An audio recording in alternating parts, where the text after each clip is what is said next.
ఈరోజు నాతో పాటుగా ఉన్నారు హెచ్కే చారి గారు, నేషనల్ అడ్వైజ్ జాతీయ సలహాదారు, స్కూల్ నెట్ ఇండియా అనే సంస్థ ద్వారా కేంద్ర ప్రభుత్వానికి హ్యాండ్లూమ్స్ అండ్ టెక్స్టైల్ డిపార్ట్మెంట్కి సలహాదారుగా కొనసాగుతూ ఉన్నారు. అలాగే సతీష్ గారు ఉన్నారు, మిత్రులు, పారిశ్రామికవేత్త ఆదోని నుంచి. వీరందరూ కూడా ఈరోజు కూర్చొని ఆదోనిలో ఉన్నటువంటి ఈ చేనేతలు లేదా కుట్టు చేసుకుని జీవనాన్ని సాగించే వారి కోసం ఒక పారిశ్రామిక వాడను తయారు చేద్దామనే ఆలోచనతో ఉన్నారు. మా అంచనా ప్రకారంగా సుమారు ఒక 500 కుటుంబాలు దీని మీద ఆధారపడి ఉంటాయని అంటున్నారు. సకులశాలి కానీ, కుర్ని కానీ, పద్మశాలి కానీ, మిగతా కులాల వాళ్ళందరూ కూడా ఈ నేత కావచ్చు లేదా రెడీమేడ్ వస్తువులు కుట్టడం కావచ్చు, ఇట్లాంటి వాటి మీద ఆధారపడి ఉన్నారు.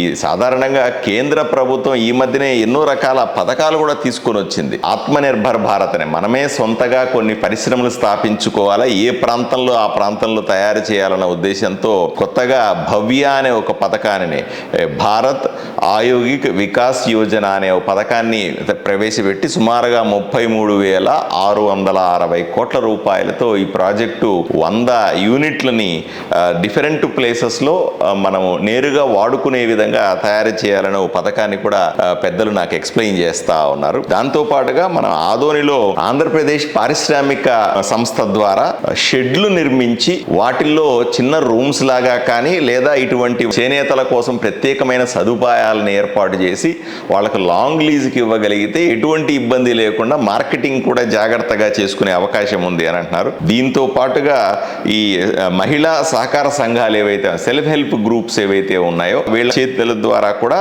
కొంత ఉద్యోగాలని లేదా వ్యాపారాలని పెంచే అవకాశం ఉంది అని చెప్తా ఉన్నారు. దీనికోసం 2 నుంచి 5 ఎకరాల స్థలాన్ని మనం కేటాయించుకుని ఈ ప్రాజెక్టు చేస్తే బాగుంటుందని హెచ్కే చారి గారు ఆదోని వాస్తవ్యులు.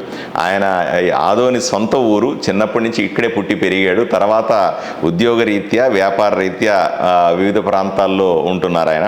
ఇప్పుడు తెలంగాణ రాష్ట్ర ప్రభుత్వానికి సలహాదారుగా కూడా వ్యవహరిస్తూ ఉన్నారు. ఈయన ఊరి మీద ప్రేమతో, మక్కువతో ఈ ఊరిని ఏదో రకంగా బాగు చేయాలి, ఇక్కడ ప్రజలకు సేవ చేయాలనే పట్టుదలలో ఉన్నారు. మీరు చేసే ప్రాజెక్టులకన్నింటికి కూడా నేను పూర్తి స్థాయి సహకరిస్తాను, ఇది నా సొంత ఊరు అని చెప్తున్నారు. ఆయనకు ప్రత్యేకంగా ధన్యవాదాలు తెలియజేస్తా ఉన్నాను. తప్పనిసరిగా స్థలాన్ని మనం ప్రొక్యూర్ చేసుకొని వారి ద్వారా వీలైనన్ని ప్రాజెక్టులు ఇక్కడికి తెచ్చుకునే ప్రయత్నం చేస్తాను.